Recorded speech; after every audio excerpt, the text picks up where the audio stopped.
In a small town along the Florida Panhandle, there is a place called the Dozier School for Boys. It was actually founded in the year 1900, and it's gone by many different names over the years. But even though the name has changed, one thing has remained constant with this small little school: abuse of young boys. For decades upon decades upon decades, young boys who were runaways, orphans, or boys who just had run-ins with the law for minor infractions were sent to this home for boys where, on the more than 1,000-acre property, there was a little house called the White House. And it was in this room where the boys say that they experienced unimaginable torture. Also on the property are more than 50 unmarked graves of the victims who died at the hands of these administrators. These stories have been told partially in recent years, but there is a new 11-part documentary series that is currently in production that is going to tell the whole story to the entire country. Ring of Fire's own Mike Papantonio is featured in the documentary, along with his law partner, Troy Rafferty. The two of them have been to the school, they've talked to the victims, and again, they are featured heavily in this forthcoming documentary series.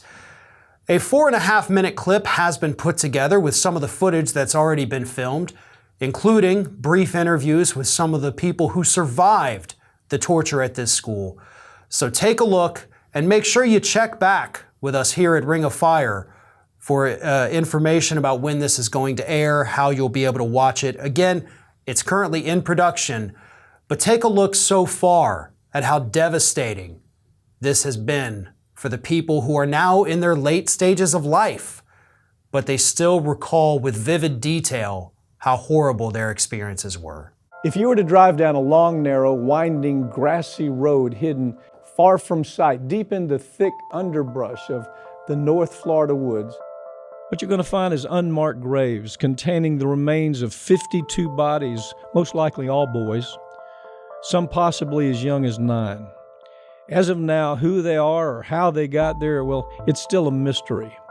A Florida State juvenile facility set up for the safety and rehabilitation of children went totally awry. Tidwell pulled up in the black car and he stuck his hand down the back of my pants and pulled up real tight and grabbed me by the back of the neck. And on my tiptoes, took me over to the building my first day here, and they beat me and beat me and beat me and beat me. Virtually from the time the doors opened in January 1900, basically becoming a concentration camp for wayward boys. Leaving from here, going down to the White House and getting a beating because me and another boy had gotten into a fight. It's only recently that the abuse, physical, mental abuse, and sexual abuse suffered by the boys at the Florida Industrial School for Boys is being taken seriously. And they tell you to lay on the cot, which the cot was, like you said, it was dingy, it was moldy, it was bloody, it was snotty, or whatever. You laid on that cot, which you didn't think about at that time. And they tell you to face the wall. When you hold, they tell you to hold the bed, like you said, you hold the bed, and when you hold that bed, when it hit you the first time, that's a pain that I don't think no man can explain.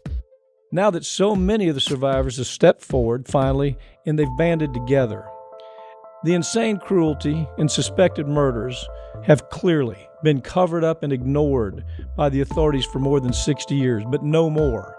They told me what to do, hold the rail, and I'd tighten up. And when I would tighten up, he'd hit the wall, and it'd be real tight, and then I'd let out, and then he'd hit me. I got about 30, and about midway, then he'd go to my legs, and it's just really, really bad. One of the most horrendous places at the juvenile facility was a building known as the White House. It's a building that still stands today. It's a small white concrete building where boys were whipped, they were beaten for trying to run away or for breaking one of the many other rules. Brought to this place, this building behind us, 3 times, beaten with a leather strap about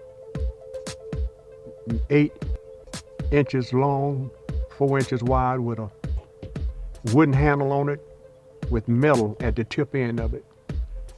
Not only that, I was raped, sexually assaulted in this building. And when I came here this morning, it was just like it happened yesterday. The beatings many of the boys suffered were beyond brutal. Some were beaten so badly that when they returned from the White House, it was hard to even tell who they were. We would sit out on the benches and talk to each other, and the screams just went on. It wasn't one person screaming or two, it was like 5 or 6 or 10 young children.